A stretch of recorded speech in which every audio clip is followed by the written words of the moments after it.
welcome everybody to another episode of Hot Program. I am your host with the most, all the way from the East Coast, and as always, good people, I am in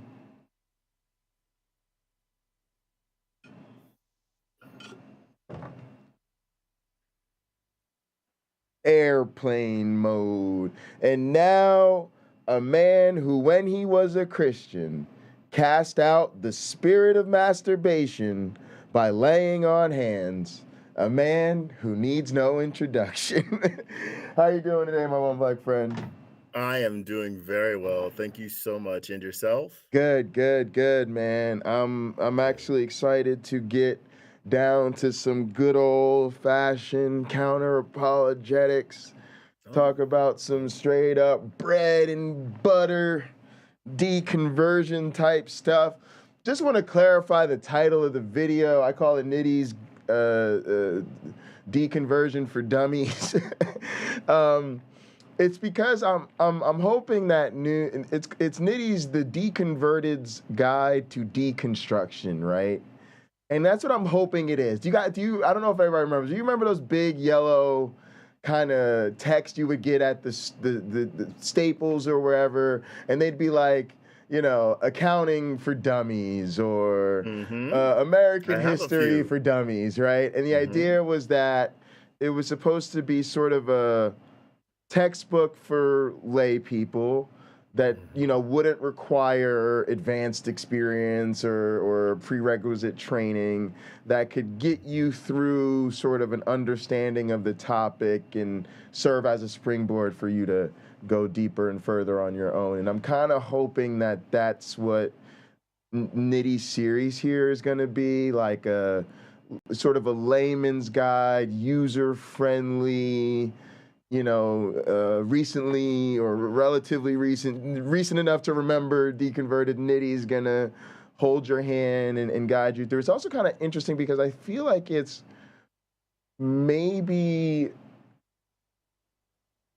I think of our community as like, you know, not even necessarily as big as something like Mythvision, but like a smaller, you know, like a smaller community, a little bit more off the beaten path than YouTube, at least right now, a little small village. And we're normally kind of a backwoods community. And by that, you know, if life, you're going through the main thoroughfare, right, and you're just getting off the Christian highway in the big city, right, when you sort of exit, you're kind of in like Christian-friendly territory, theist-friendly stuff. You're in holy Kool-Aid, rationality rules, genetically modified skeptic, holy Kool-Aid, right? That stuff that's like just for, you're just coming out, you need some high production value stuff that's really short and consumable, right? Then you might get more into like the debate space or, you know, the lectures or something, or maybe the call-in shows, right? Then maybe you can get into like a Mythvision where you start to go like deep into the academic weeds or whatever. That's right, yes. You don't really get to our neck of the woods till you're like, I'm kind of through a lot of that, and if I'm gonna stay in a space like this, I'm just looking for like some friends, some like-minded people to kind of chop it up with, and you're looking more the community thing, right? But I don't see a lot of people in this neck of the woods sort of going back to the beginning, right? Like going back and saying like, well, what would it look like if we tried to do our version of friendly off-ramping, right? Like, what if we tried to be, you know, make some stuff for people that are just starting out, or even maybe not starting out, maybe just even trying to figure out what's going on, right? As opposed to our stuff, which tends to be for people who are a little bit further along, I'm saying, right?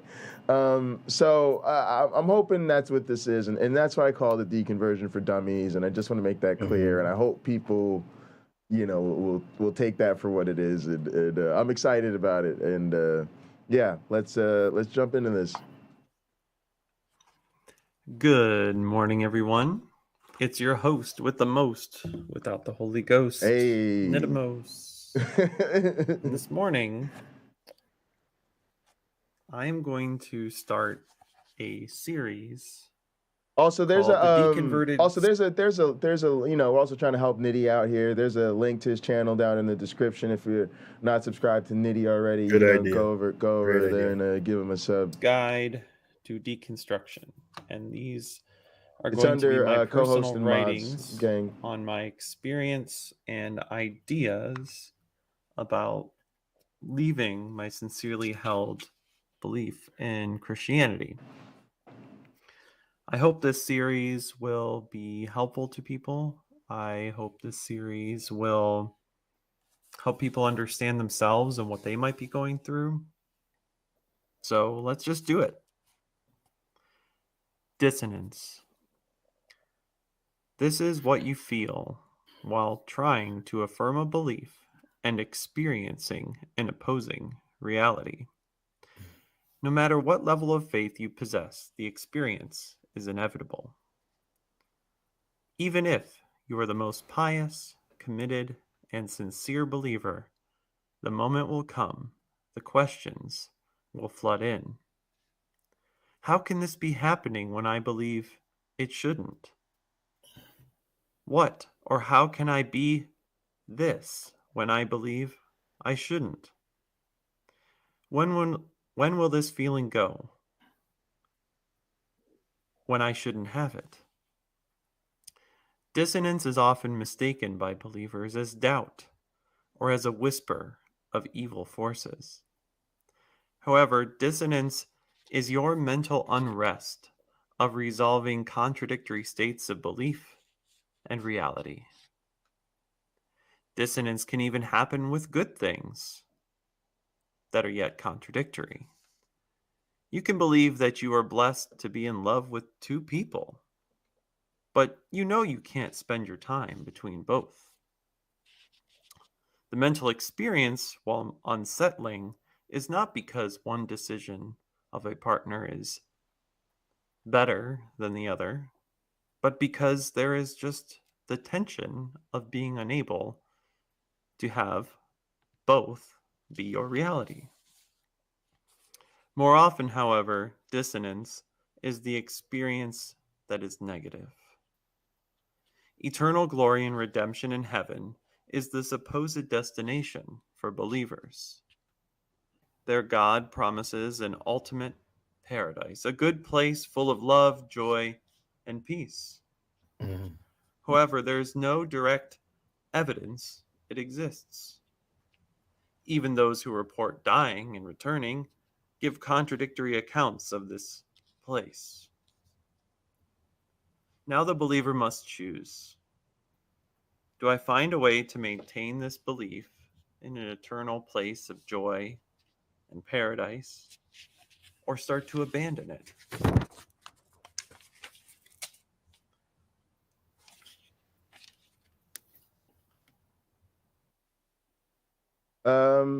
My one black friend, how much time Yes. do you think Christians spend thinking about heaven? Where do you think it This fits is one of my into? favorite topics. I think they spend almost no time on it. Really interesting. Yeah, yes, yeah. it is. I really do think that. I think the idea. Imagine this. I say, let's think of it this way. Let's try to create an example. If I told you, hey, Pocket Locker, I'm a billionaire and I only do this because I'm bored. I really appreciate you. I get bored of doing fabulous stuff and driving orange Lamborghinis and stuff like that. So here's what I'll do. You never have to worry about money again. I'm going to set you up. I'm going to give you $10 million. I'm going to stick it in a trust account with your name on it. All I need is your full name, your address, and your phone number, and the bank will call you for the rest because they'll need your social security number and they need you to submit a W-9 to them. Right. And then I'll transfer the money. It'll be in a trust account. When you turn 45, that money's yours. You don't have to turn 60. Still be able to be young and do stuff. Yeah. But that money's yours. Okay. Then the bank calls you. They finish all the paperwork and they say the money is here. It's been transferred. My one black friend sent you $11 million. It's just a simple interest-bearing account. Right. It'll never be less. It'll never be worth less than that. It'll make so much a year at this interest rate. Right. Here's a little spreadsheet every year. Just plug in, Right. the interest rate for that year, and boom, you can tell how much money you're going to have when you turn 45. Right. But it's real. Like, the money's Right. there. Are you going to worry starting today, or starting the day that happens? How often will you worry about money? Hardly ever. Hardly ever, right? Probably never. You'll go ahead and take the credit card debt. You'll put it on a credit card. You won't even think about it. Yeah. You'll probably buy not a Yeah, I good just car, mean like enough to make sure you get through to then, right? You want to make sure you don't like start. Yeah, but you ain't gonna worry. Yeah, exactly. You'd probably go ahead and buy the things you wanted. Yes. You'd probably go ahead and do the things you wanted, suffer through the debt, and like, I'm gonna blow $1 million before I get there, but I'm gonna have a wonderful time. Sure. When you turn 45, you're like, right. you're sitting on $1 million in debt, but you're cool because the day you get your money, your $11 million is now something like $11.8 million. Right. And so what? You pay that $1 million off. You got your money. You can now go do whatever the hell you want that's legal. Okay. Mostly. So anyway, you stop worrying. You literally stop caring about things, some of the responsibilities you had. Right. It wasn't necessary. You had the comfort and the peace. Right. Right. So I was thinking about this today as I wrote to someone earlier about the ills of our society, how we still have the same problems we had 100 years ago, basically. That question that Trump supporters get asked, when was America great? And then they give an answer, and then people talk about the social ills that were taking place at that time. And they realize, oh, yeah, if you take away that, then everything was fine. But that isn't necessarily true, because if you just drag one person after another with a different ethnic background, they could probably tell you, oh, no, during that time, my ancestors or my parents or my grandparents were going through this in American society. And they realize it's the dream. They were sold the dream, right, not the reality. So heaven is the dream. All they have to do, now that they've become Christians, there's this idea that there's no more work involved. They're on cruise control. Jesus said, what did he say? Love one another as I have loved you. If you watch American politics and the people claiming to be Christians, that's bullshit to them. That's bullshit to them. Right. And they don't even know. Jesus said, sell all you have and give it to the poor. That's also BS. Right? It's one thing, one principle after another. This guy claimed this is how we should live. If you want to represent me, this is what you should do. They throw it out the window.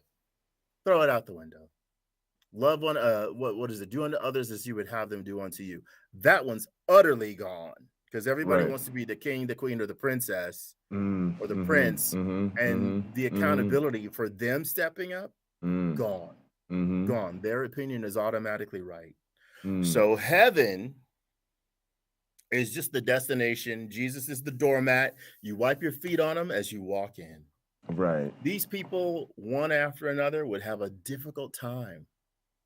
And I've said this on the podcast before. The worst thing I could ever do to a Christian, worst thing I could ever say, is to ask them to describe heaven to me. They will have almost no idea. They'll say, oh, well, there's streets of gold. They'll remember that, even though it doesn't say there's streets of gold. The streets are like glass that are gold colored. You can see through them. They're not gold like a watch would be. Right. So they know, well, there's pearly gates. Well, what's in there when you go past the gate? What's in there? What's behind the gate? Dude, I'm sorry. I just still do get the typical image of heaven sometimes, where it's like clouds, right? And there's gates, and but that's so funny when you hear somebody ask the question, well, what the hell's beyond the gates? Yeah, what's that? What's up there? Because they give us nothing beyond the gates. They don't know. Because it's made up, right? I say this, and I wish you all could have known me back then. Some of you weren't born yet. I flew to Los Angeles from Indiana when I was about 23 years old, and it was my first time flying in an airplane. And I remember we probably were in flight for maybe 5 or 6 minutes, and I told the travel agent, I need a window seat because I've never flown on a plane before. She said, okay, I'll make sure you get that window seat. And I'm looking out the window as we're breaching the clouds, right? We're flying above the clouds. This is amazing to me. Off in the distance, the sun is coming up. And I said, loud enough for the person seated next to me to hear. I was saying it to myself, but they could hear me. And I said, I wonder where heaven is. Now that's very soft-hearted, humble, Christian me with the full expectation that somewhere up here, right? It's got, I can't see it, right? It's spread around the kingdom of heaven, spread around, and men do not see it. I don't see it, right? But I'm in the midst, right? I'm in the midst of it, and that was a wonderful feeling. But it was just a feeling. Yeah.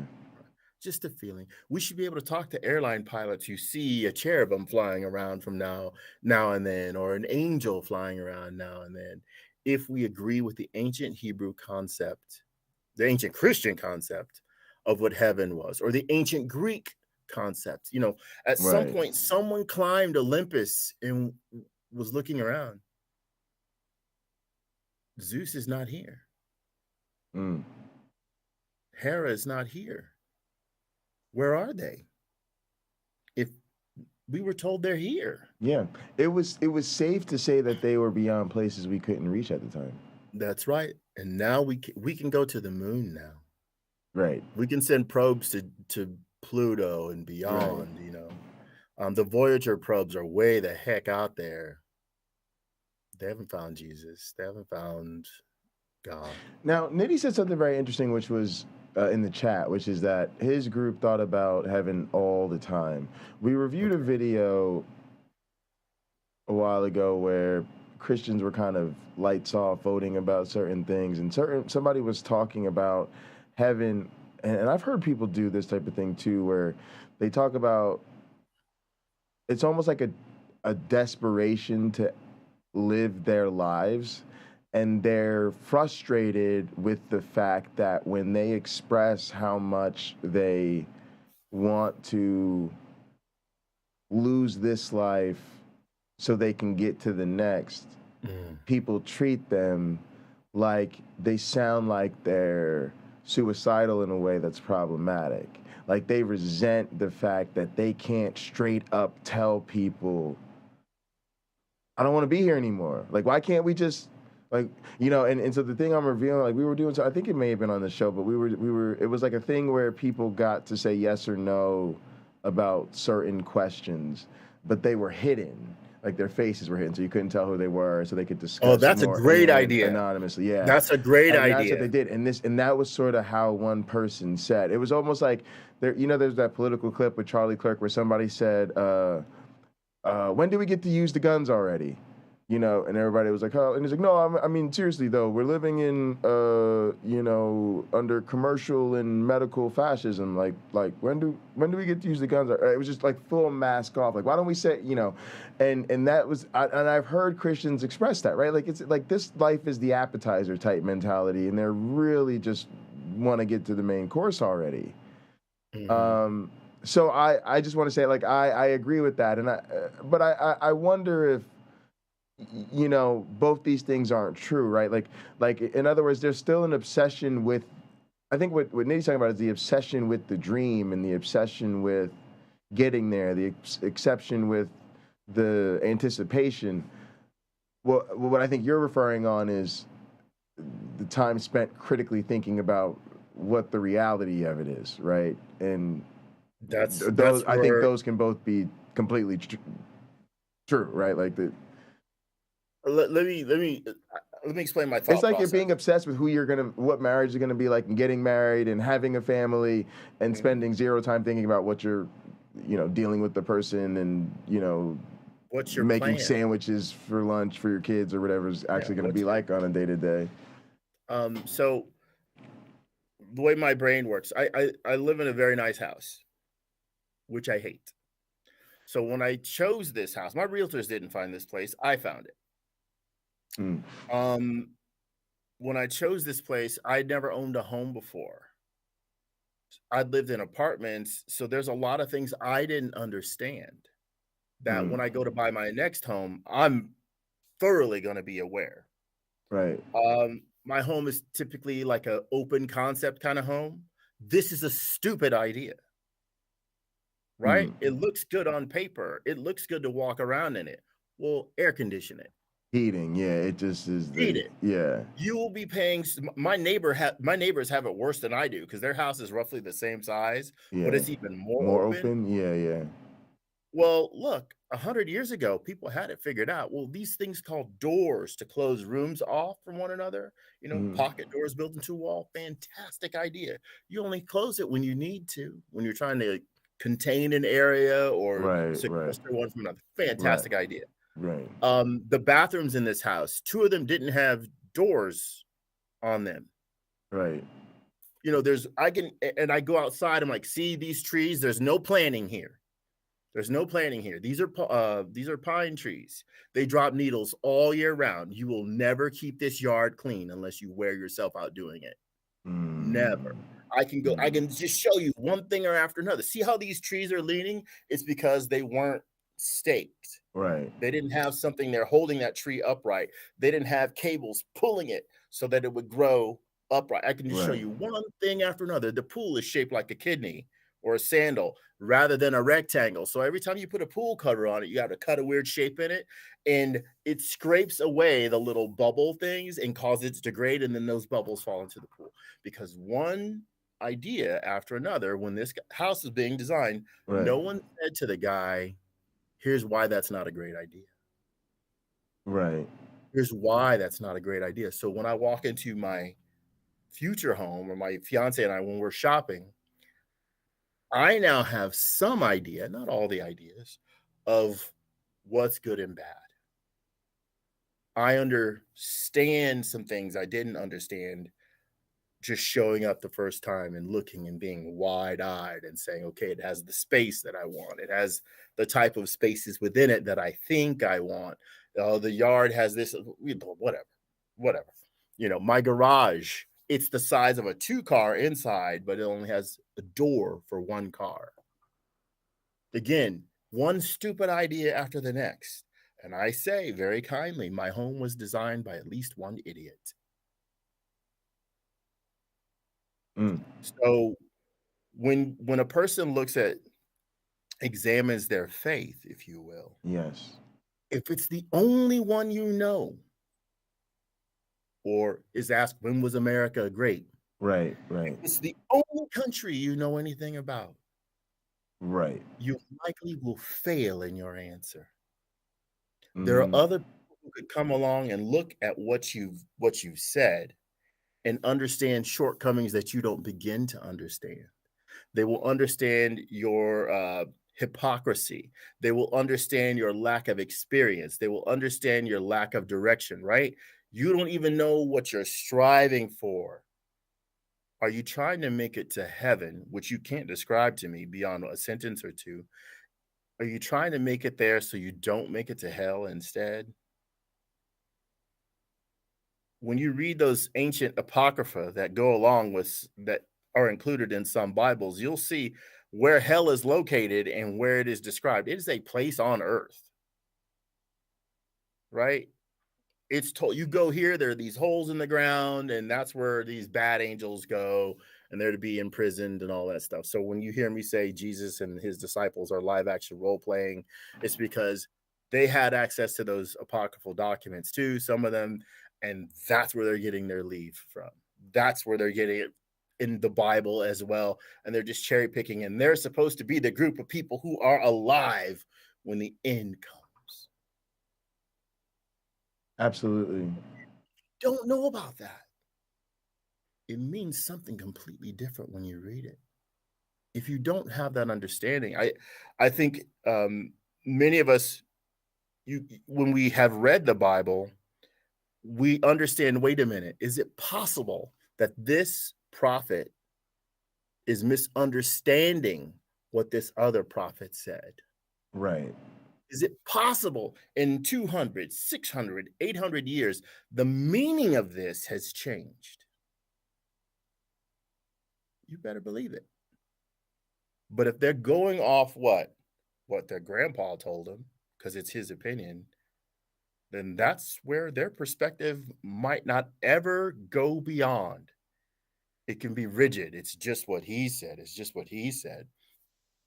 My uncle, who died last year, probably was pretty sure he was going to heaven, suffering the last few years of his life. Still prayerful, but suffering. His reward is up there. His reward will come. Jesus comes back. He's resurrected, and they'll fly away, old glory, and be happy and healthy and wonderful in heaven, spending time with his mom, who's an outstanding person. You know, that'll be heaven. It's not that way.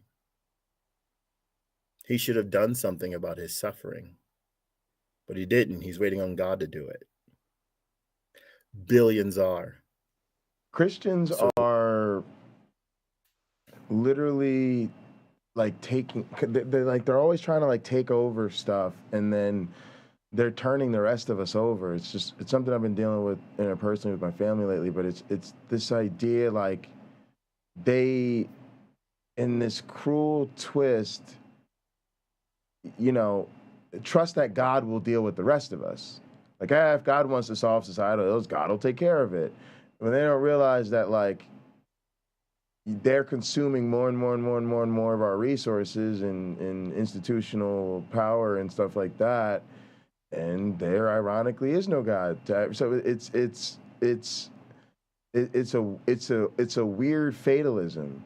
You know, they're manufacturing the end times that they use to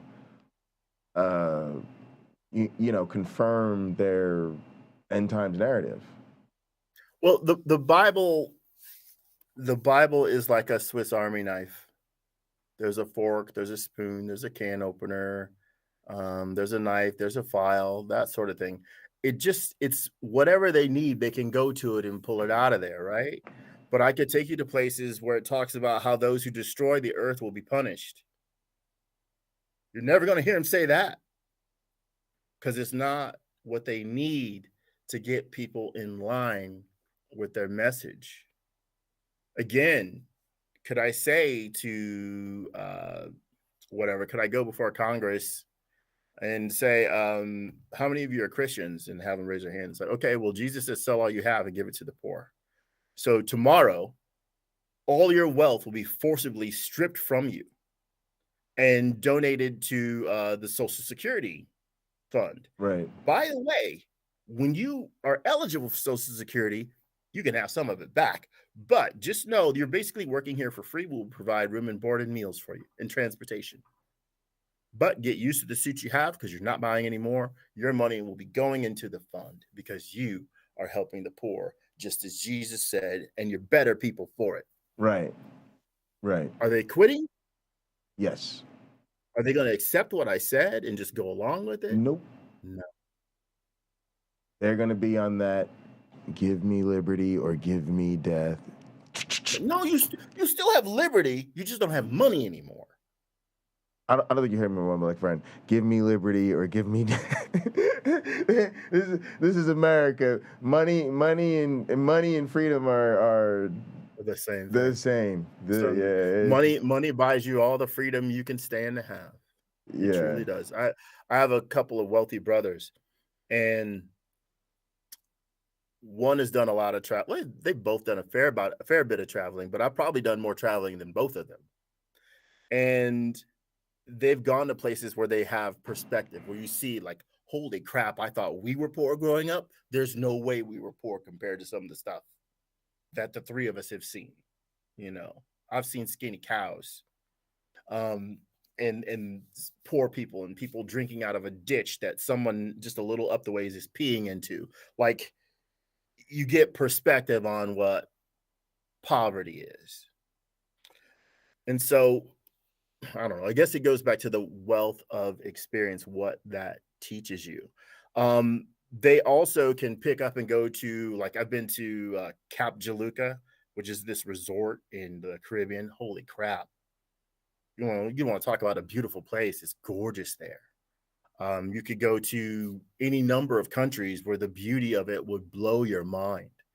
You think you've seen pretty places here, and you have in the United States, but you can go there and you'd think it was CGI, like it's out of Avatar, that new water one that they have, the Water World Avatar, whatever it's called. There are places like that on Earth. When you see that beautiful sand and the teal colored waters and all, there's places like that right here on Earth you can go visit. They didn't have to do much to imagine that. Those places are real. So, it's one of those things where it's really I'm kind of forgetting where I'm going, but suffice it to say,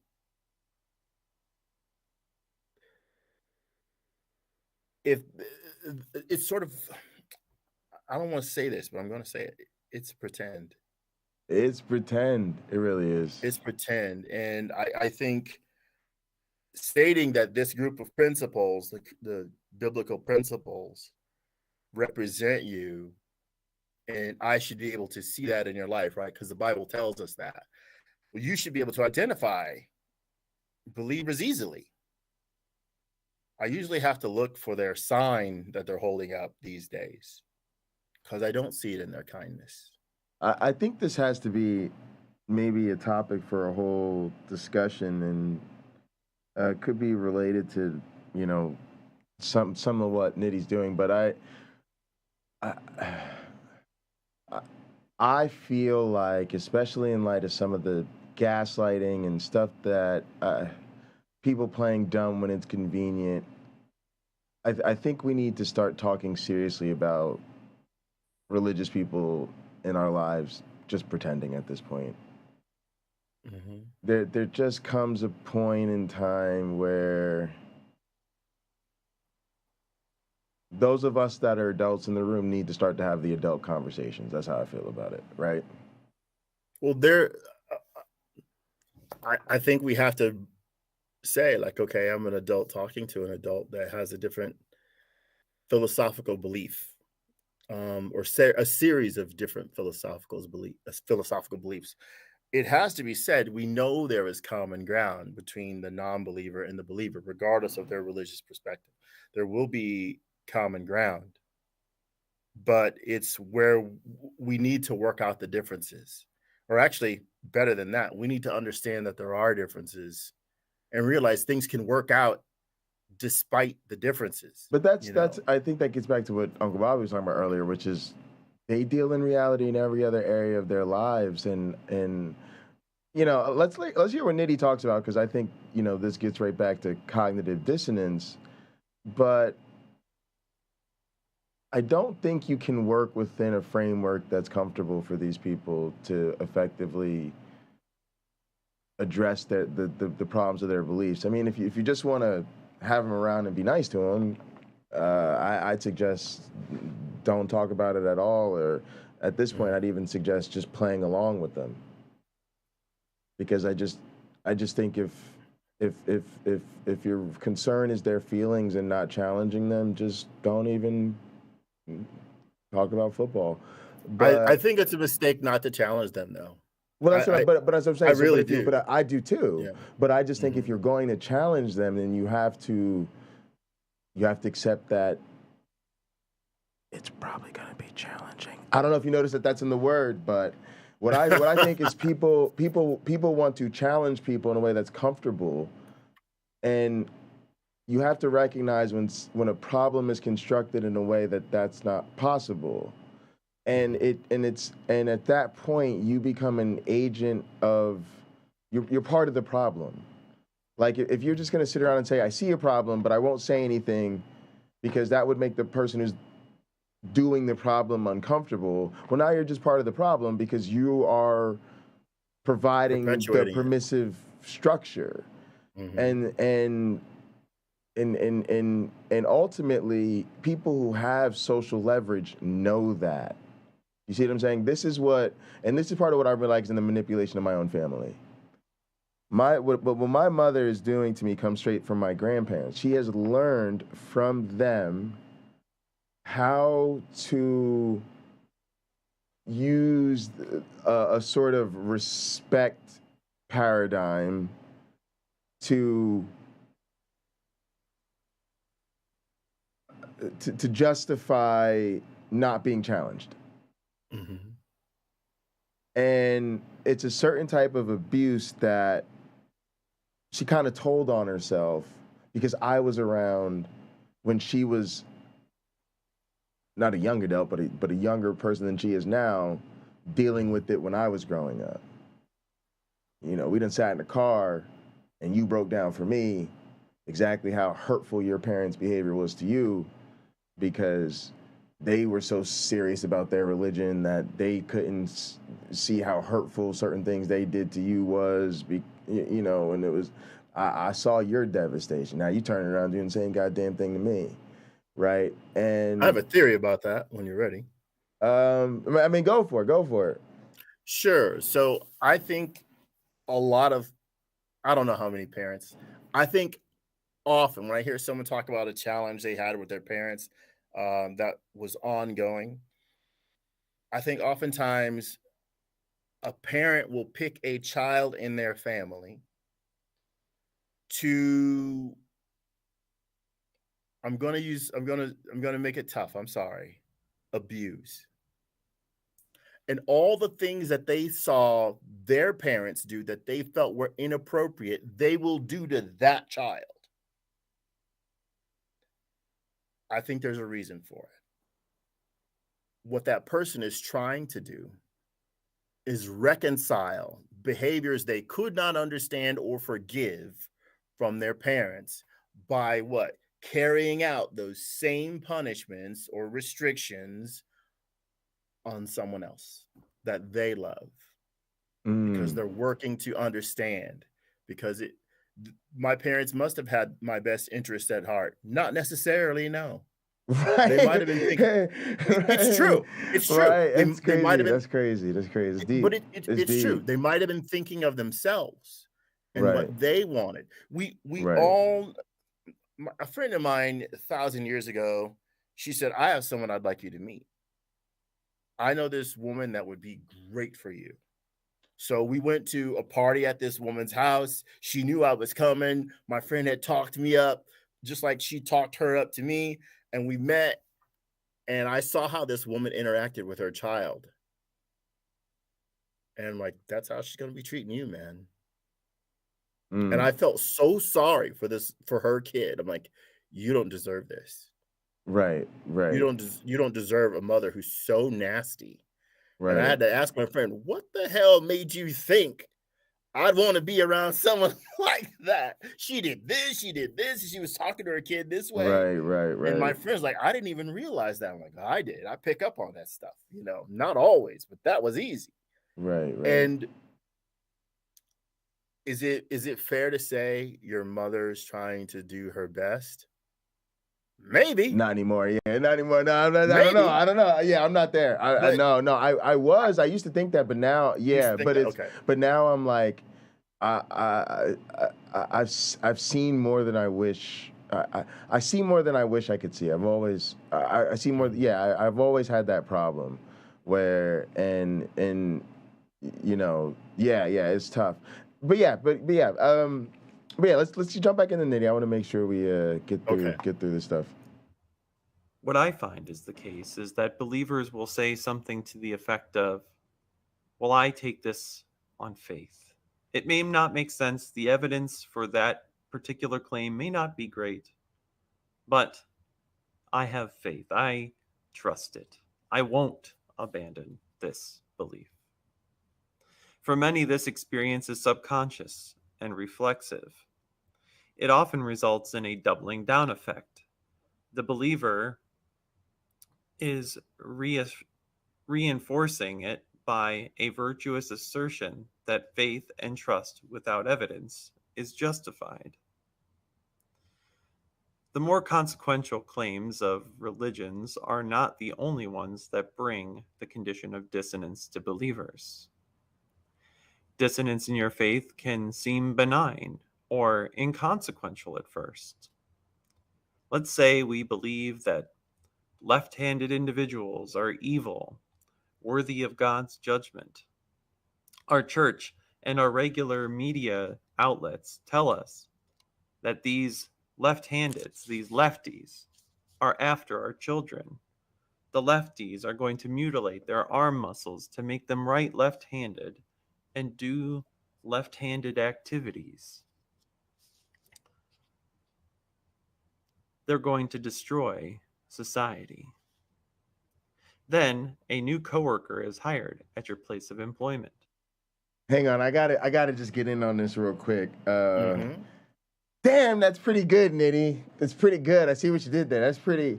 I don't know where this is going. Maybe I'll change my mind. But that's pretty good. I want to say something about it because I've been thinking about this with a lot of things we've been dealing with in our community. It's almost like a preemptive punishment. Here's how something like this works. So I am left-handed. Surprise, surprise. I'm evil and everything everybody hates. All right. So, and what would happen is when I was growing up, you know, they literally are taking stuff out of your left hand and putting it into your right, trying to force you to be right-handed. And it's a good analogy because it really sucks because as a child, you know, no matter what it is, when it comes to your fine motor skills, which hand you prefer to operate things. And so you're, whoop, nope, sorry, I'm trying to show you. This is the hand I do stuff with, so I don't know what you want me to tell you. But not only do people tend to overlook, like, the obvious sort of that they should accept the fact that, like my grandmother in this case, it was off my grandmother doing it, like my grandmother should just accept that I'm left-handed and stop ripping the spoon out of the hand when I'm trying to eat, right? That's pretty cruel, right?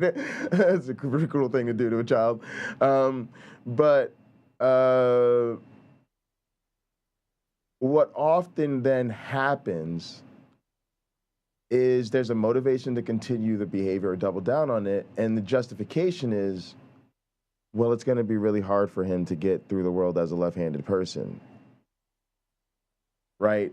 So I need to put them through this because the world's going to put them through this. The world. Oh, there you right? go. And The world is so so cool.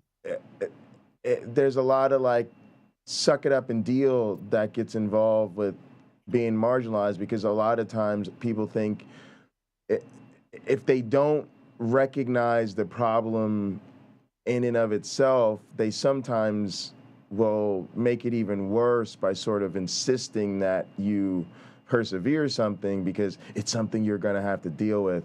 It reminds me of you know, like when I deal with things that I think are racist or biased and people are trying to convince me I'm going to have to learn how to go through the world without getting upset every time something racist happens. Like, yeah, I think I've figured that out by now. But also, yeah, I'm gonna get pretty upset when I need to deal with something, right? Like, grow up.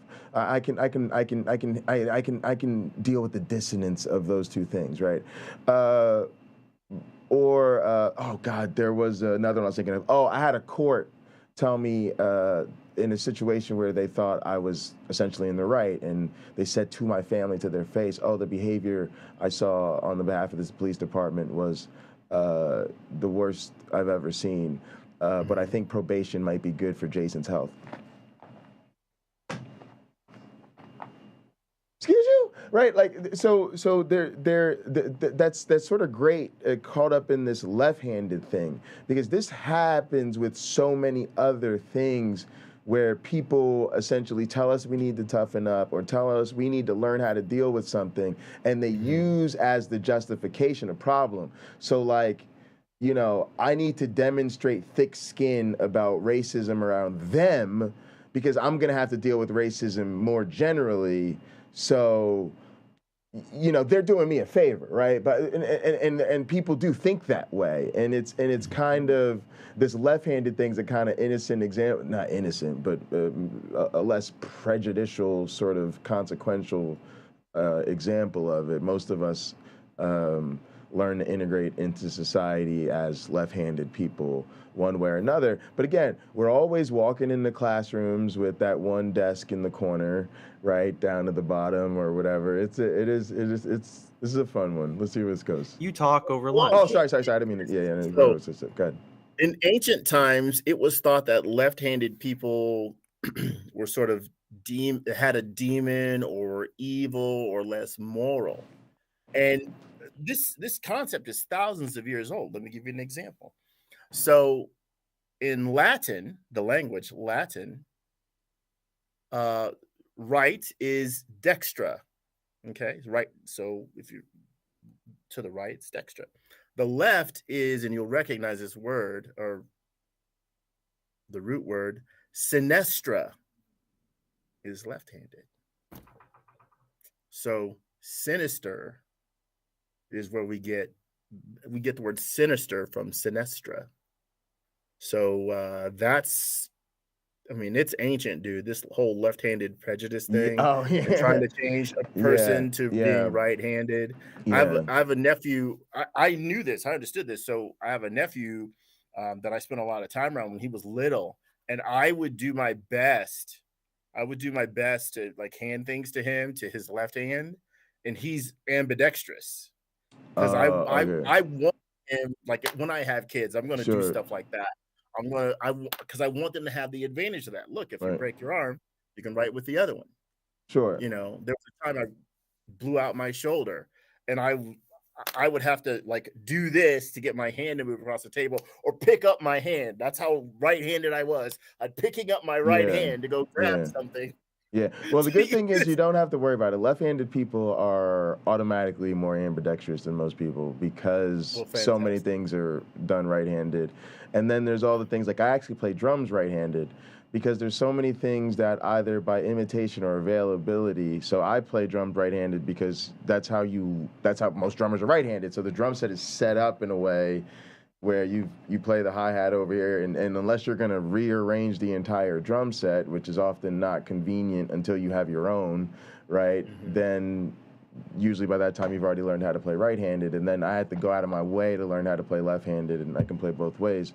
But even somebody who picks up a guitar, for the most part, you know, so many guitars are right-handed, so, you know, unless you start with somebody buys you a left-handed guitar for Christmas, if you just happen to pick up whatever guitar was laying around the house or, you know, somebody started showing you stuff after church or whatever, you know, by the time you develop anything, the next thing you know, and then again, like, you don't want to have to be the one person who can choose between the 3 left-handed guitars versus the, you know, 300 right-handed guitars, right? Because most companies don't make very few lefty models, right? Hendrix, most people don't realize, played a right-handed guitar strung upside down. That's what I want to do with the guitars I have if I keep them, is because I can't play right hand. I can't. It's hard. So I have to switch. This is easier for me than this, you know. So I'll have to change those around on mine if I'm going to keep them. But I'm getting rid of so much stuff, I don't know if I'll keep them. Same actually. All right, here we go. You find that you share hobbies, favorite foods, lots of the same social values. You laugh about your favorite comedies and commiserate about the woes of your workplace. Then you see them take a note in front of you. You discover, in fact, that they are left-handed. The dissonance may kick in to a small degree. The coworker then shows you a picture of their family and talks about their charity efforts as a family. All the evidence that you currently have of this left-handed person shows that they are good, someone you could even admire. What are you to believe now Believers may begin to question their churches or media outlets' overgeneralizations of this part of the population. Others, and more often the case, will begin to have that doubling down effect. Yeah, Six Spider. Chat, put a 1 in the chat if see if anybody else out here is left-handed. Another belief to see how many resolve other evils their there failing out there. belief. My coworker is lying. They secretly are trying to ruin my life, my culture, my safety, my family. They don't really want to help others. Eventually, these new beliefs will affect the relationship. Otherwise, the contradiction will remain in the face of the believer. For those of us who no longer believe or are questioning, we may be starting to see this pattern of belief in tension with reality. When I speak with creationists, I ask them about modern scientific advancements, cosmological facts, the near certainty of the evolutionary process, or they conversely do the same to me. Love. When either side of our conversation makes an assertion, the other reflexively responds with an ancillary belief to reconcile the contradiction. Something like, only the devil would want me to believe you, or want me to doubt. God is not wrong about this. You are. The millions of hours of research and the researchers are correct, but this person must not understand. You have an agenda, and my evidence won't convince you. There's something wrong with your heart. You need transformed. If you find yourself in tension with a claim from a believer, atheist, or a skeptic, my advice is that this tension is a good thing. The tension shows that you are at a point of your life potentially receptive to growth, to new information, to change. It is not a sin to abandon a false belief. It is not evil or blasphemous to demand evidence.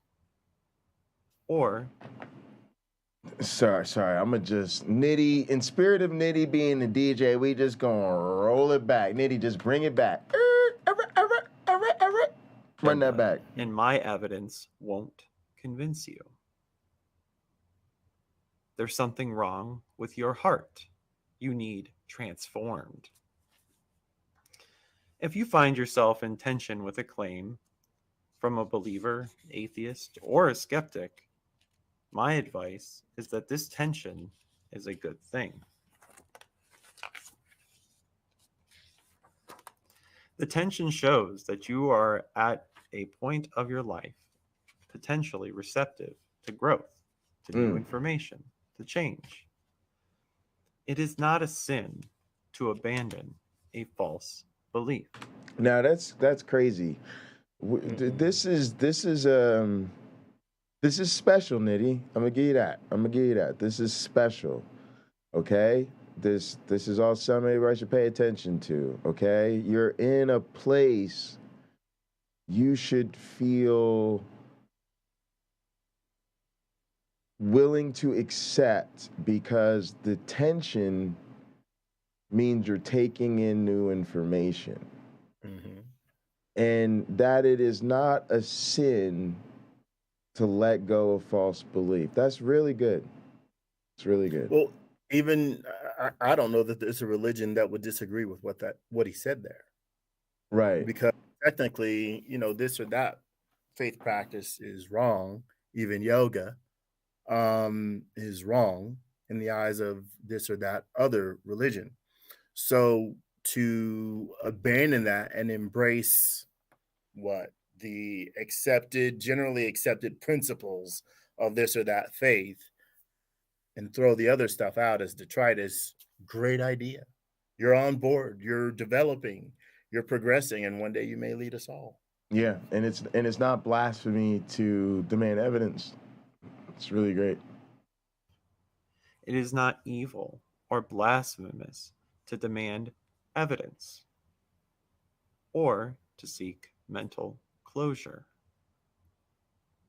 If you see tension between Can you any of pause your it real religious quick? beliefs, Real quick.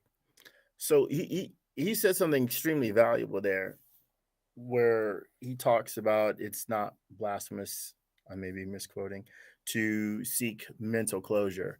I think the reason there are so many problems, why people struggle again and again, is they haven't sought and attained the closure.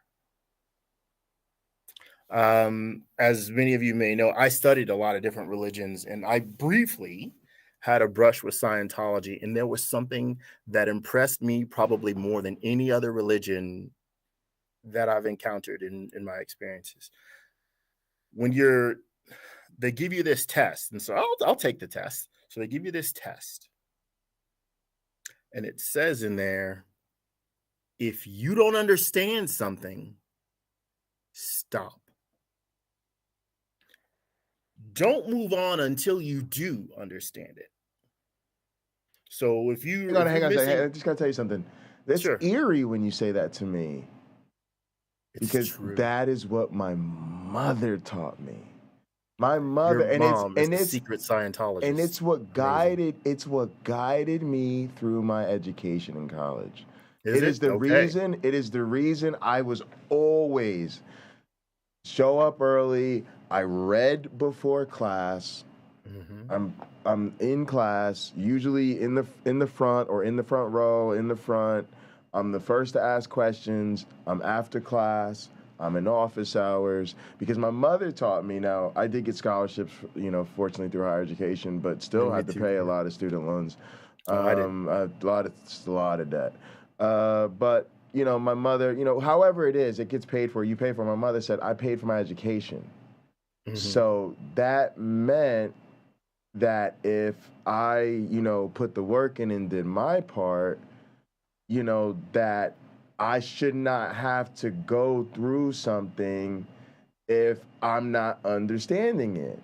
So I always she said, it's okay for you to ask questions, stop, slow down, because I'm here, I pay for my education, so I shouldn't have to, if I'm putting in the work, I shouldn't be going through a class not understanding something. And that's what guided me to become a scholar, because you take that attitude on the way in, right? And then it's working, and you work it out, and it leads you down the path. But yeah, it's just so ironic, because it's like starting with that mentality. Now I come full circle. But this is what I mean when I say it's just personally disappointing for me, because a lot of people have heard me tell these little stories, and it's almost, I know a lot of times it sounds like I'm coming at my mother, but I hope people are realizing, maybe even in real time, as I'm realizing in real time, the disappointment comes because I only start down this path with her because she built me to be like this, and she built me to believe that she would want me to come to her and be like, yo, Ma, I figured out we not understanding this. Let me break it down for you. I've learned. Let me share with you, right? And I'm getting her now doubling down on the other side, and it's been bewildering to me, right? And I'm trying to wrestle with it, and it's not that I hate her. It's just it's a genuine disappointment and frustration, because I'm like, I thought she would have wanted me to try to get with her on this, and I'm realizing maybe not so much, and it's part of growing up, right? Yeah, but yeah, man, I can relate to what you said. So if you want to keep going with that, go ahead. Oh well, I like where you took it. I just think it's enough to. It was very powerful for me to encounter that in their literature, and this is right off the bat. This isn't something you're going to see 5 years in. This is in their introductory materials, that they're introducing you to this concept of really understanding what you're learning. Yeah. Really understanding sort of where you're at. But to pair that with Niddy's comment here, I think it is absolutely essential, and I don't always know how, to attain that closure, because when you do, you at least have a full, complete perspective. Not that that perspective can't be enriched later, Right, but right. it's sort of a workable module in your life experience. Yeah. So just want to And encourage I think everybody. that is the problem with faith, because I think a lot of times people are really at a place where they're saying, usually for emotional social reasons, I don't understand, but I'll just go with it for now. All right, I don't quite understand, but I'll just go with it for now. I don't That understand, is, and then they end up so far down that road that they don't even see how far they've gotten just on that, right? And so then it's hard to unwind or whatever. well, it's again, what did you learn in church today? And then you get that silence. Yes. Yes. What do you mean? You sat there Yes. for what, an hour and a half, 90 minutes? And this is something that I learned about even as an atheist, would be crazy, right? Because I would go to like Bible study, and different churches vary on this. Like they do. Like I've been to churches that pay attention to the. I'm gonna tell you what it is. Ooh, y'all, we gonna get deep.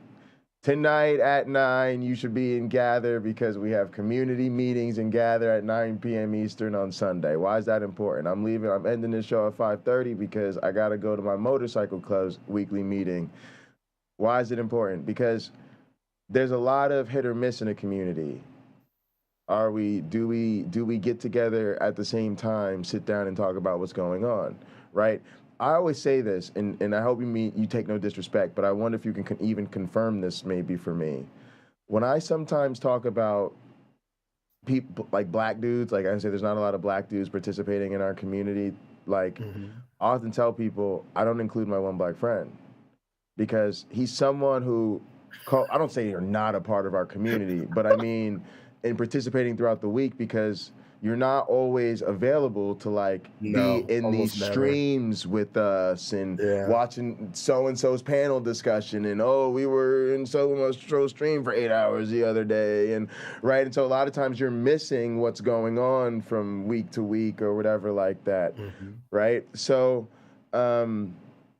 that's kind of like so where I'm going with that is the reason I wanted us all to start getting together is because it's like now we have a set time where if we're missing stuff or our schedules are unsynced, we can kind of sit down and go, yo, what's been going on with you lately? You good? Everything all right? Or let's talk together, right? And that's what Hot Program's good for us for, right? But anyway, where I'm going with that is my church, like a lot of churches, is really all about, or church I was playing at, I should say, was all about connection groups. They want everybody to really be in a small group, to the point that the pastor could look out and say, hey, for those of you that are new, I want you to understand we have these connection groups, and they're like small group, and can I get everyone who's in one of our connection groups to raise a hand? And the point of this is you're going to look around and see literally like 80 to 90% of us are like this. Like we're all in connection groups. Where is this going? They all pay way more attention to what's said on Sunday morning. Why? Because they know they're going to have a small group discussion about it in a couple days. And because of that, it means they're going to socially participate in a way that they are going to want to, they're going to be not put on the spot, but they're at least going to be participating in a small discussion where maybe if they weren't paying attention or whatever, that's a kind of insecurity. Like, you don't want to be the person who either wasn't paying attention or totally misread, right? So they do pay attention a little bit more. And I'm just saying, like, this is real. This is, again, back to that science education, the learning about how people learn. This is active learning, right? People learn better if they know they have to have a small group discussion about something afterwards. It's accountability. They know they're going to be accountable for 100% than they do if they just, they sit in the lecture, cool, and I'll just be back next week to sit in on the lecture. So where is that all going? That type of active learning makes a huge difference in whether or not somebody comes at the mentality of, I do need to have certain closure, I do need to follow things along, I do need to ask questions, I do need to go step by step through things and make sure I'm following along, versus somebody who can just sit there and say, well, I'll go with it for now, I'll go with it for now, I'll go with it for now. And then they're back next week, I'll go with it for now, I'll go with it for now, I'll go with it for now. Because as you say, those people are the people who you ask them, hey, before you turn on the game, I know you just got back from church, what was the preacher talking, what did you get out of today, what did you learn today in church, right? And they're going, right? What I realized is it varies from church to church, because there are churches who, and I think it's usually because they're very active with small groups and Bible studies, and that's where I was going with this, because again, I think the churches are doing intentional community very well. Many of them, I don't agree with the doctrine, but they're doing the intentional community part really, really well, because that's what they've got. What they've got, and they know that's what they've got, right? But that tends to make the huge difference, right? Because those are the people who, through all of that experience, know, okay, I've got to understand this. I've got to be able to put it in my own words. I've got to maybe have a discussion where I'm going to relate it to my own experience. We might revisit those chapters in the small group, and then the small group leader might say, my one black friend, what do you think when you read the passage from Peter that we were, right? And you got to be ready for that, and you got to be ready for that moment, right? So that's what I'm saying. Like, yo, this is big stuff that we're talking about, right? And I just think even in our community, some of us are realizing the difference it makes if you're participating in these discussions offline, off air, than if this is all just you're checking out the YouTube lectures. All right, let's keep it moving. This is great stuff. And reality as you make new discoveries. Also, Niddy, don't start making really tight, well-written, short videos, because that's algorithmic atheism, and it works, and it's effective, and it brings in new viewers. Niddy, you trying to grow and get good out here, huh? Huh, Niddy? Huh? Well, I want to know why the avatar has glasses, but he's not wearing glasses. I just can't wait till Niddy has a ton of subs and I can start calling him a grifter. You know, everybody's always telling me that I'm doing everything for the money and the views, and I just want other people to start getting it out here, so I can start. I just want to hurl the accusation at people myself, my one black friend, and I can't. Why don't you get some views, and maybe I can hear. Are you doing this shows for views, huh? Like me, I don't see any books in the background. I don't see any books. He doesn't have any books. That's why he doesn't get more. Niddy, come on, man. You trying to get monetized? You gotta put some books in there somewhere, like a Lego. Give us a Lego bookshelf. Come on, Niddy. That's a Lego bookshelf, man. I do see a Daily Bugle. I do see a Daily Bugle in the background, and that can be taken as the last trump that the Bible refers to.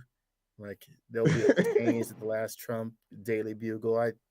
I don't know that's what that's. Very good RGB lighting, though. Right, gang, you got to understand it's YouTube, right? YouTube, it's not about what you say. It's about do you have the proper RGB, the proper scholastic background? Yeah, and for those who would wonder, that's real stone in my fireplace. That's not digital. It's not. This is not. It's not a green screen effect. No, not green screen. And if I had green screen, it'd probably be that. I'd probably show that. Oh, yeah, right. Just so you don't have to worry about the room.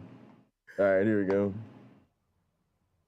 Believers and non-believers alike will sometimes need to admit the impossibility of full, exhaustive knowledge of all things. Therefore, since the dissonance is inevitable, embrace it. Don't fear it. Use the energy of the tension to learn something new, to love someone different than yourself. And if closure seems impossible, reach out to others who may be going through the same questioning. Through the same tension. On both sides of your issue. Find those who may have resolved their tension, believers and unbelievers alike. Don't fear the case they bring in support or against your most cherished beliefs. Man, this is a thing that you know, I don't have necessarily always the most optimism with a lot of believers, because I think this is foundational to sort of the manipulation that they've been subject to and may now participate in. But this idea, if we could just lower the temperature of hearing the case. Now, again, this is important with faith beliefs. I don't think we need to be hearing out the case of somebody who's going to be gaslighting us about social issues. But I think when it comes to, you know, discussing that I wish, because this is where it started for me personally as a believer. Like, I was a believer, and I just thought there's nothing wrong with looking into different claims. There's nothing wrong with trying to understand what we know about Jesus from historical evidence, for instance. Like, I thought that was a very legitimate pursuit as a Christian. I thought understanding evolution, even if, you know, people claim that it conflicts with the Christian faith, I can't understand how it would be a problem to learn about evolution, to come to a genuine understanding of the theory and the evidence to support it. Like, how could that be problematic, right? What's wrong with learning the science of human sexuality? You know, I just teach this stuff. Is there research about gender and sexuality? Oh, turns out there is. What's wrong with reading it and understanding it? Right? Like, I do think that this message doesn't. Y'all know me. I'm bad cop all day long, and 4 times on Sunday, I'm here to super kick people in the face. But for real, I do think there's a real meaningful plea here to lower the temperature when it comes to just evaluating claims that I think is incredibly important. Yeah, go ahead. No, I don't have anything to add. Yeah. All right, cool. So this was episode 1 of the Deconstructed's Guide, the Deconverted's Guide to Deconstruction, Dissonance. I hope you guys liked my writing. I wrote that this morning. If you think that I didn't get something right or something needs more explained, say so in the comments. I see a few people here this morning. So this was your little homily in the Church of Niddy. Praise be unto science. UC Love, you were first. Hi. Alarian, good morning. Good morning, buddy. Mark, from the other side of the world. Hey. It's good to see you guys. Good to have you here. So yeah, that's all I really had to say. It's short. I'm hoping to do get leave a like in the tithing bowl, pay your indulgence of a comment later. It's going to be greatly appreciated. And if you want to earn Niddy's highest graces, tweet this stream about dissonance. Share it on your platforms, or share it with someone you know is questioning or doubting, and get them to think more about that tension that they even may be experiencing. And I guess the last thing that I want to leave you with is that I hope to write things like this every week that kind of move through the process of what it's like to experience or undertake deconstructing your beliefs, especially with it, of course, will be with an air and focus on Christian beliefs. So the first part of that, in my mind, is that dissonance, right? It is just the very notion of maybe these two things that I'm trying to hold on to can't coexist. And it might move on to feelings of doubt, which I believe are separate from the initial conditions of dissonance. Can you pause it real Or quick? that reflexive. Now this is interesting. In my own experience, I guess I was lucky and maybe even strange because I didn't have the doubts. As I was reading the story about the Tower of Babel, reading the whole Bible through, and I got to the Tower of Babel, which is at the beginning of the book. There's no way. And I had to close the book and walk away. Like, this is not true. This just is not true. And as I came back to the Bible again and again, I could read sections of it and go, yeah, that's got to be allegory for something. This is not history. Again and again. I'm a person who scored high on reading comprehension, was in creative writing club, had stuff put in teachers' permanent files, or like, look at how this student shined, that sort of thing. And when and I'm talking giving it a shot, giving the Bible it's a shot, it became so clear that this is the wrong thing to cling to. If I'm going to cling to something, this should not be it. Not that it is devoid of wisdom. That's silly. It has wisdom in it. Sure. But I was lucky, and I don't think most people are as lucky as me, where that day my brain was just like, yeah, this is not what it purports to be. This is not, no God wrote this. No God inspired this in terms of telling people what to put down. The thought of there being a God might have inspired it. I'll give them that.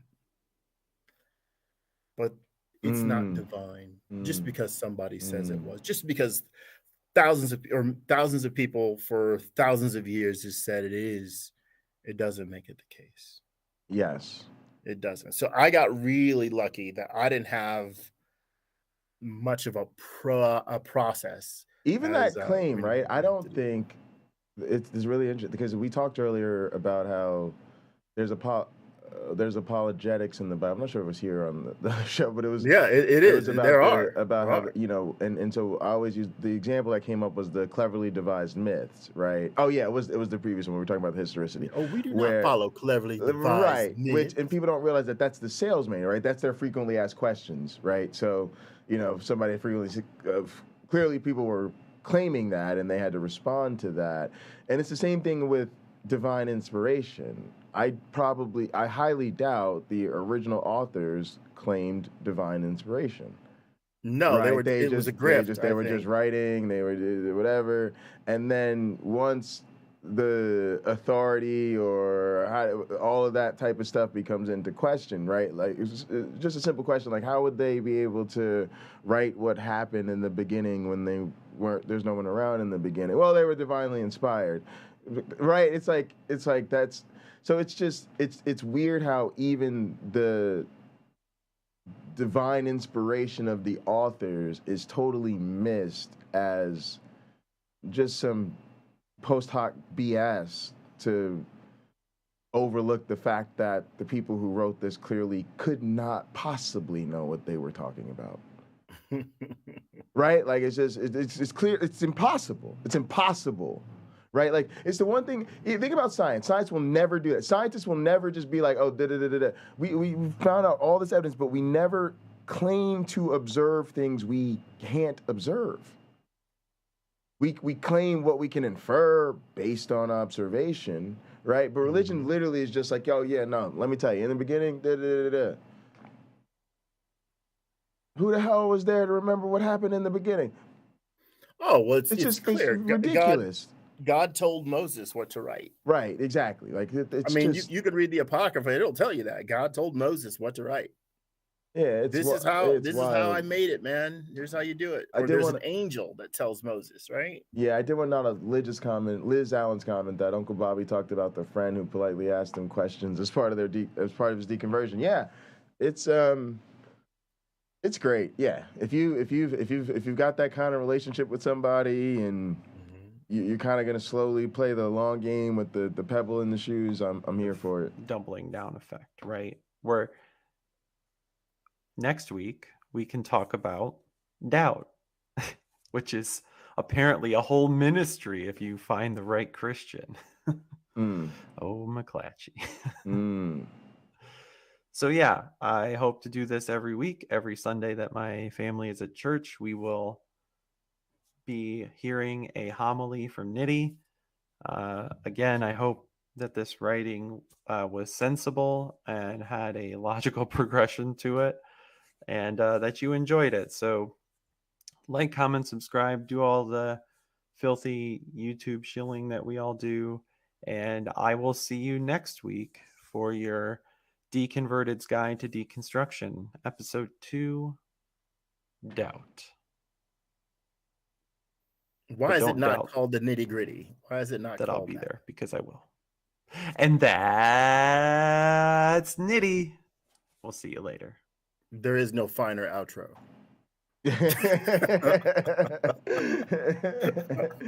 It works. Man. Good shit, Nitty. That was a good video, man. Yeah, job well done, and looking forward to the series. And why are they not called Niddios? Niddios instead of videos. Yeah, exactly. Nitty, that idea, you could have it. It's free. Yeah, seriously. I give you my marketing prowess. I volunteer. The dissonance, man. I think there's like a sort of hopelessness to a lot of this without dealing with issues of epistemology. It's sort of like, most people may or may not realize this, but most modern science standards focus on modern science education standards focus more on the nature of science and the scientific process even than the particular content, because that turns out to be the bigger issue. Like, you know, before you stuff people with facts and evidence, you have to teach them, why do we care about, how do you use facts, and why do we care about evidence, and how do we separate good evidence from bad evidence, right? And so you can sort of do the rote memorization and regurgitation thing up until a point, but to create meaningful understanding, people have to understand something about what we might call the philosophy of science before they're able to really, you know, develop a true understanding of its real value. And similarly, you know, for a lot of people who just hear barking on one side or the other, or opposing claims, if they don't have a notion of how to assess and evaluate claims, then they sort of need to deal with that fundamental issue before they can productively work their way through the details and the nuance. And I think for a lot of believers, there's going to have to be some sort of understanding of cognitive dissonance before they can effectively address it, almost like the way a person that might be dealing with an addiction, or might be in an abusive relationship, or might be dealing with a mental health issue, often has to come to an understanding and awareness of that issue, often including substantive education in that issue, before they can then work through it in real time in their own life, right? And I'm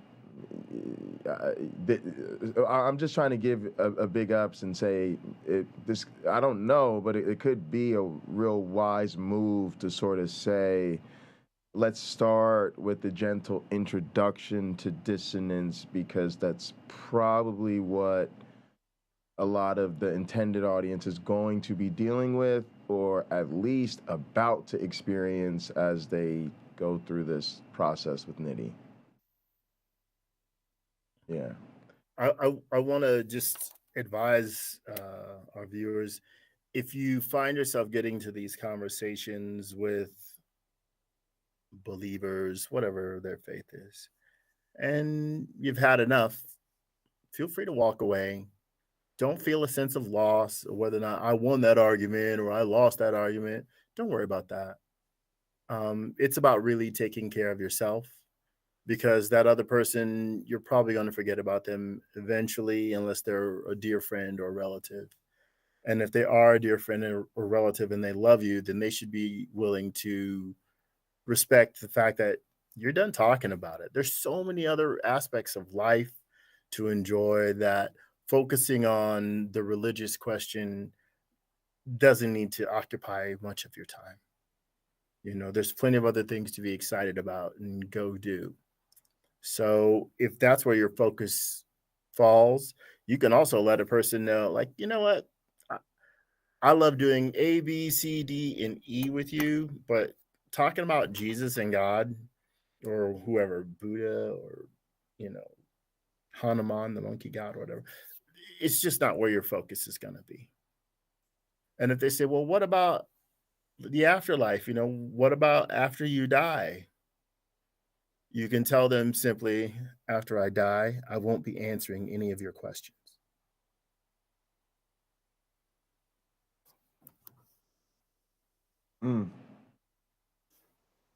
Yeah. Yeah. There comes a time, I think of it almost like the Uncle Bobby Superman technique.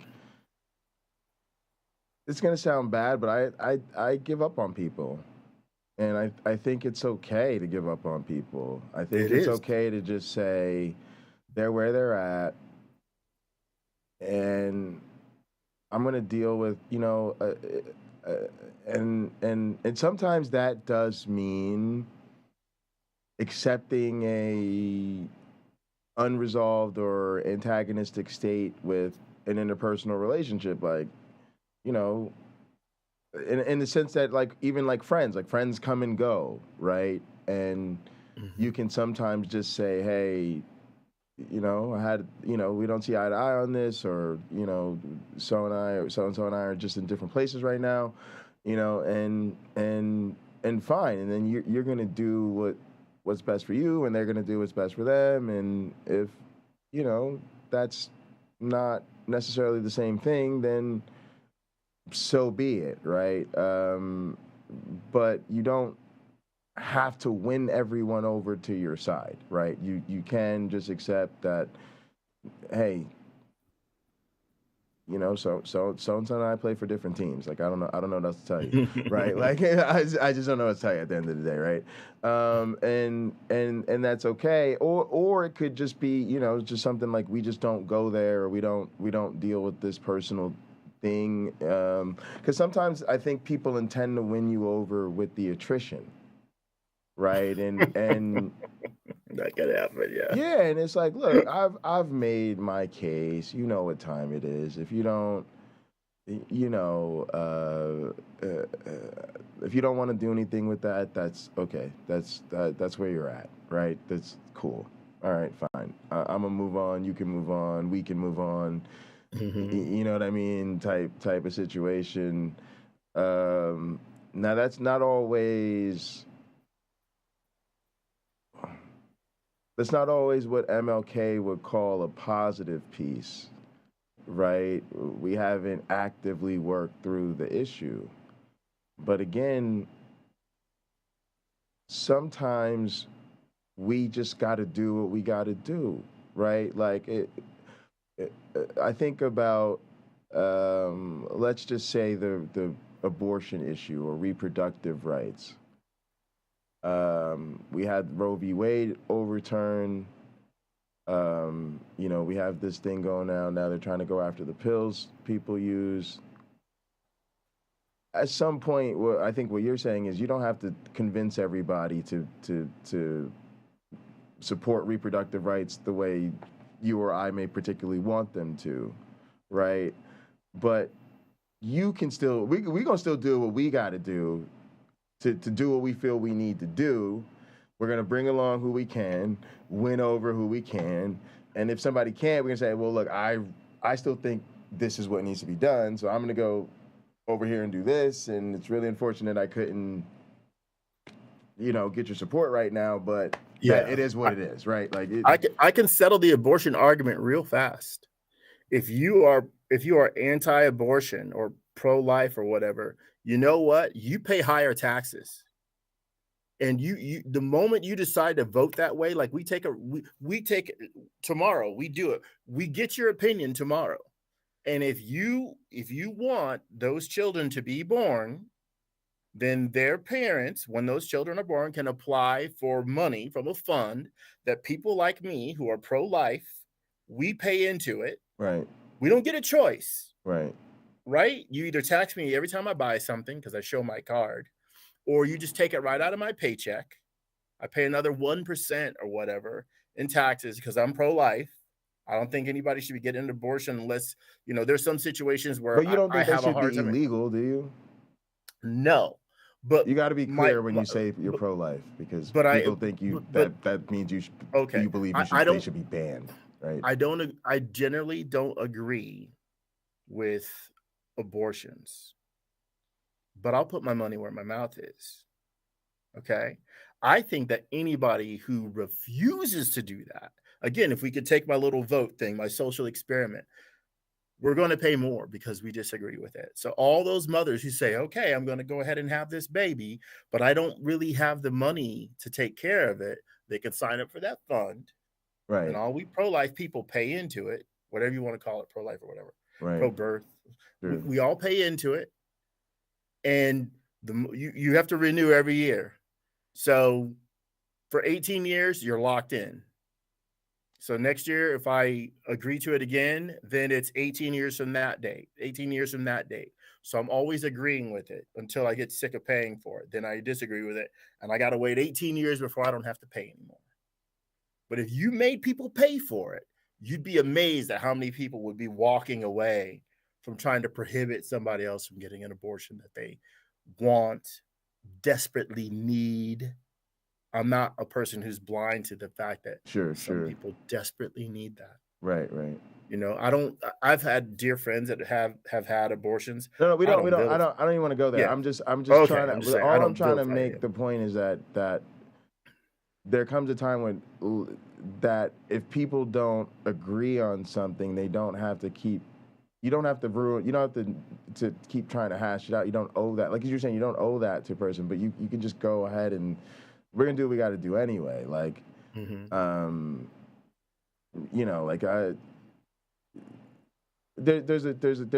just a lot of. I'm not gonna sit around trying to force everybody to do what I think is right. I'm gonna have a conversation about what I think is right, and then I'm gonna go do what I think is right anyway. And if you don't want to be on what I consider the right side of history, or if you don't want to step up and do the right thing, or if you're not satisfied with our inability to convince you about what you need to do, then I just think all of that's on you. And at some point, if I've got to act against what you consider to be your interest, then that just, it is what it is. Just because you're gonna do the same thing, right? It's just what I mean. Like it's kind of it's like where I've come to be, for instance, with my own members of my family. Like I think if the rubber met the road, their loyalty is to Christianity above all else. They will act in a way that shows that, right? And my loyalty is to bringing the Christian empire down at all costs, and I am going to act in a way consistent with that. And honestly, I hate to say it, but sometimes I just have to accept that I'm probably gonna lose. Oh, it's like I was on a basketball team, right? That in middle school, like we were a very small school, we lost every single game we played. We won one game against another very small Catholic school that ended up, this is the place I ended up going for high school, but it was because they had to play in another tournament, so they canceled their game with us, so we won by forfeit. But we were still the basketball team for our school. Yeah. And it wasn't our fault that we, had 50 students in our class and we were going up against schools with thousands, right? And kids that played on AAU travel teams and all of this, right? We still had to show up to practice every day. Our fans still came to watch us and our parents and all that. We still played our heart out, and you sometimes recognize we may be outgunned, we may be outnumbered, but we're gonna do what we gotta do. You know what I mean? It was a very important life lesson. I think for the idea of Christianity sort of losing its grip, that's already happening. Just from this, I'm one of these people. I think the internet has a lot to do with that. Because kids can sit there in church. We've heard this argument before. Kids can sit there in church and fact check what they're hearing in real time. It's a shame that adults don't do the same. And I think I have a friend of mine who's an atheist. When her daughter was quite young, she sent her daughter to religious school. And I said, why did you do that? And she says, well, I wanted her to have the morals. Now, I have huge respect for this friend. I said, what morals did they give her that you couldn't? She got real quiet. I guess none. Like, precisely. The idea is that, I guess it's like communism. That's the store that has morality. You go to the Christian church, they've got morality there. You'll find it there. But if you go next door, you might not find it, or it's a different brand and it's not as reliable. It doesn't last as long, and it costs twice as much. So Christians benefit from the wonderful reputation of being really this source of endless morality. If you watch Cult of Dusty, or you watch these prosperity gospel preachers, you'll see, well, it isn't always the case. Yes, you can go to my neighbor's church that he leads, and you can have a wonderful time there, get solid lessons that you can apply to your life from a guy who's had his crap together for a long time and is my lifestyle hero, and he knows it. He's got like the amazing life. But he got that because he and his wife worked very hard. Maybe he was Christ-centered and that had a lot to do with it. But he and his wife worked very hard for where they are. I'm not someone who can wave that away. Although I know people who are multimillionaires who would wave it all away and give Jesus and God 100% of the credit. Yes, even though they spent decades working their butts off. Right. Yeah, it's a shame. Liz said that's why evolution and comparative religion are so threatening to a lot of Christians. Absolutely. All right, gang, let's get on out of here so I get to church and my one black friend going. Appreciate you, man. It's been really good. And do you have any closing thoughts?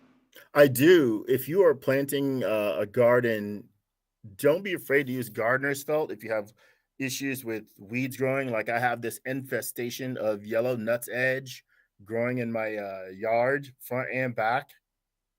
What I would say is just put gardener's felt down, cut a hole in it, dig a hole, plant your tomato or whatever right there. Don't worry about what the gardener's felt looks like. You can use mulch if you want to, but you don't have to.